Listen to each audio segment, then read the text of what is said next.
भाजप अध्यक्ष जे.पी. नड्डा 16 ऑगस्टला महाराष्ट्र दौऱ्यावर येणार आहे। साताऱ्यातील कराड मतदारसंघात ते जनसंवाद मेळावा घेणार आहेत। देवेंद्र फडणवीस यांच्यासह महायुतीचे नेते यावेळी उपस्थित असतील, तर अतुल भोसले यांच्या मतदारसंघात जनसंवाद मेळावा जे.पी. नड्डा यांचा होणार आहे।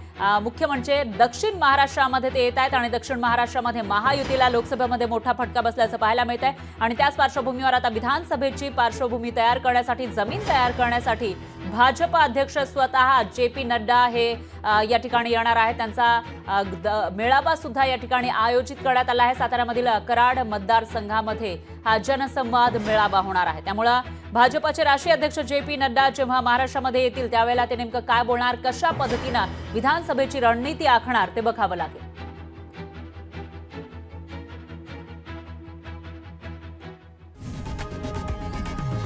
लोकशाही मराठी ऐका, पहा, जागरूक रहा।